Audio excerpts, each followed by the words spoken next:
Hello everyone, मैं अंबुज रंजन झा आप सबों का आपके अपने YouTube channel logic is magic में आपका स्वागत करता हूं।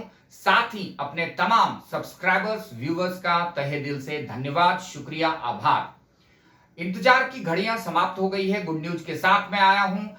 आईबीपीएस का नोटिफिकेशंस आउट हो गया है। क्लर्क और पीओ की बात करें तो दोनों के नोटिफिकेशंस आ गए हैं। साथ ही एसबीआई अपेरेंटिस का भी नोटिफिकेशंस आउट हो गया है। तो वैकेंसीज की अगर बात करें तो फ्लडेड वैकेंसीज है। जो फ्रेशर्स हैं उनको घबराने की जरूरत नहीं है। अगर आप चैनल के साथ जुड़े हुए हैं तो मैं बहुत सारा शॉर्ट ट्रिक बताऊंगा जिससे कि एलआर सेगमेंट्स में आपको डिफिकल्टी नहीं होगी।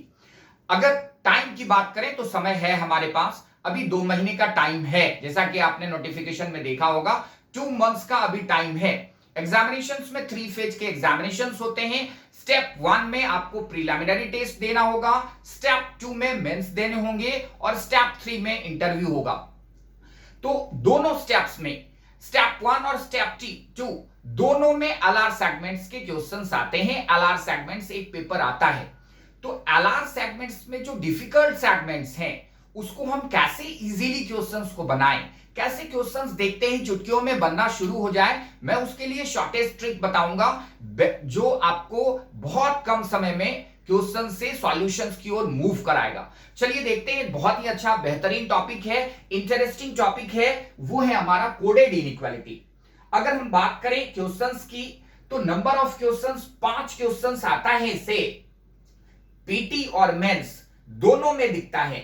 अगर पीटी की बात करें तो नॉर्मल क्वेश्चंस होंगे। सबसे पहला काम है कि हम लोग इसके कॉन्सेप्ट्स को देखेंगे, फिर Elodie wise. Elodie means what? Level of difficulties. Level of difficulty के अकॉर्डिंगली हम लोग मूव करेंगे। कॉन्सेप्ट्स को देखते हैं। कोडेड इनइक्वालिटी में 3 कंडीशंस हैं। कंडीशंस में क्या? ग्रेटर देन, लेस देन और इक्वल टू। केस 1 हमने देखा है, केस 1 में a is greater than b है और b is less then c है।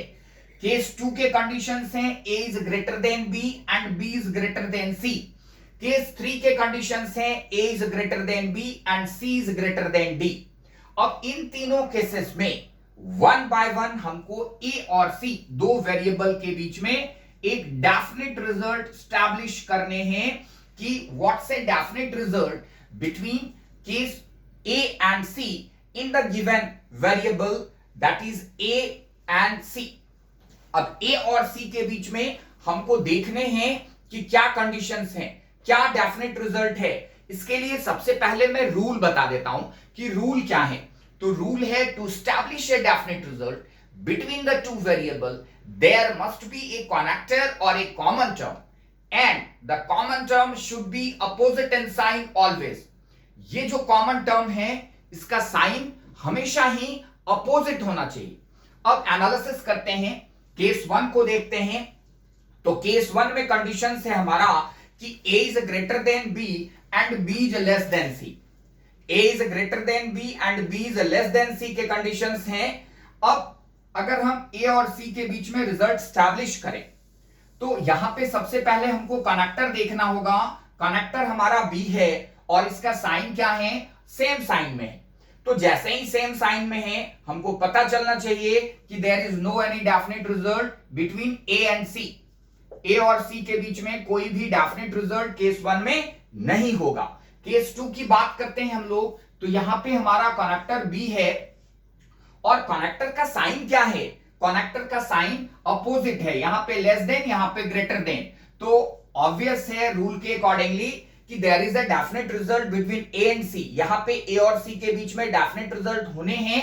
अगर हम इसको कनेक्ट करते हैं इक्वेशंस को तो हमारा इक्वेशंस इस कंडीशंस में आएगा, इस फॉर्म में आएगा। यहां पे क्या दिख रहा है? ए इज ग्रेटर देन सी। अब केस 3 की अगर बात करें हम लोग तो केस 3 में कोई भी कनेक्टर या कॉमन टर्म नहीं है। There is no any connector, so there is no any definite result. कितना आसान है, कितनी आसानी से हम समझ रहे हैं कि बेसिकली किसी भी दो वेरिएबल के बीच में कनेक्टर का सबसे पहले प्रेजेंस होना चाहिए, साथ ही साथ उस कनेक्टर का साइन अपोजिट होना चाहिए।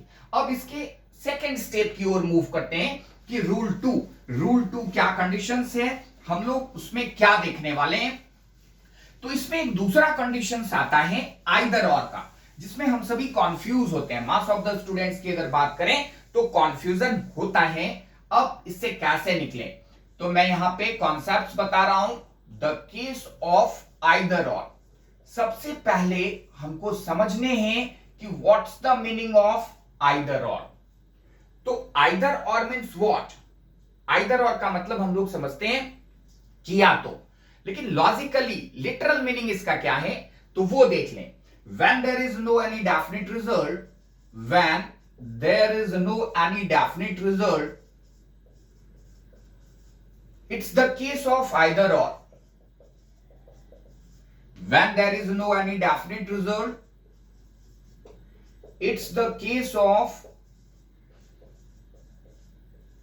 either or, and in the case of either or, in the case of either or,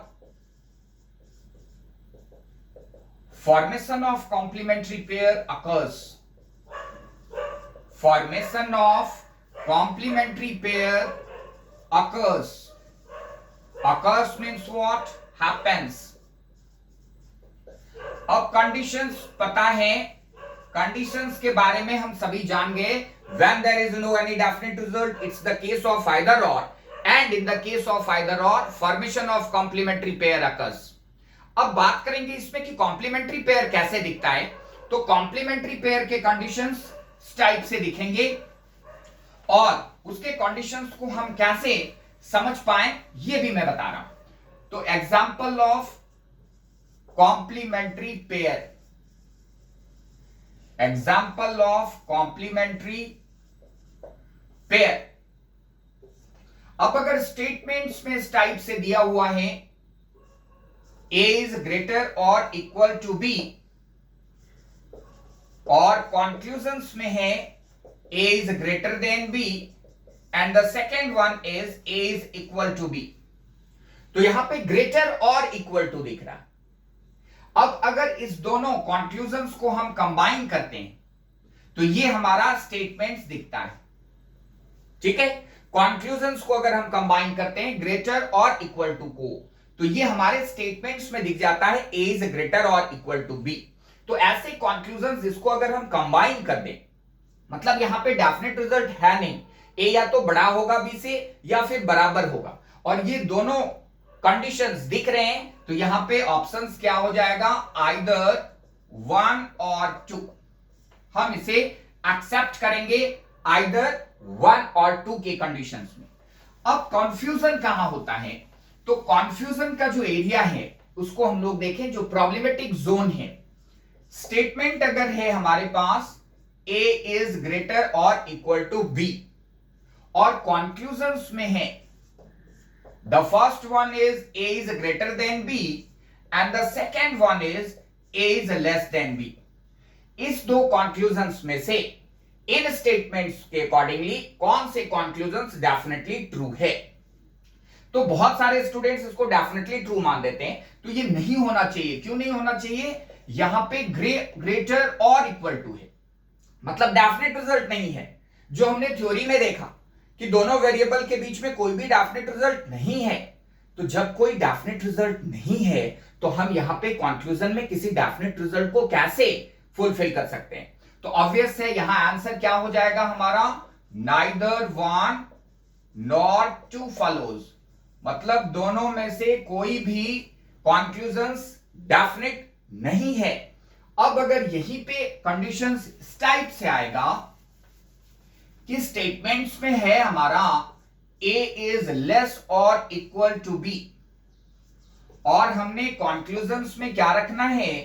A is less than B and the second one is A is equal to B, तो यहां फिर क्या put up करेंगे हम लोग? Either 1 और 2 follows, या तो 1 या फिर दूसरे कंक्लूजन्स का एग्जिस्टेंस होगा। तो इस टाइप से हम लोग कंडीशंस देखते हैं। बहुत ही आसान है, इनइक्वालिटी के कंडीशंस को अगर आपको समझने हैं तो बहुत ही आसान है। कॉन्सेप्ट्स के साथ जुड़े रहना है, कॉन्सेप्ट्स के साथ स्टिक्ड रहें। अगर कॉन्सेप्ट्स क्लियर है तो एग्जामिनेशंस में जो प्री में 5 क्वेश्चंस हैं आपके, और मेंस में अगर बात करें हम लोग इनइक्वालिटी का, तो पजल के जो कंडीशंस हैं वो इनइक्वालिटी बेस आपको मेंस में दिखेगा। तो सबसे पहले कॉन्सेप्ट्स को क्लियर करते हैं, फिर इस पे क्वेश्चंस जो डायरेक्ट फॉर्म में आते हैं उसको आपको बनाने हैं। तो वीडियो के अंत में मैं कहना चाहूंगा जो हमारे न्यू व्यूअर्स हैं, अगर आपने चैनल को सब्सक्राइब नहीं किया है तो प्लीज आप चैनल को से जुड़े रहने के लिए प्लीज इसमें सब्सक्राइब करें, जिससे मेरे आने वाले अगले वीडियो का नोटिफिकेशंस आपको मिलता रहे। Thanks to all of you.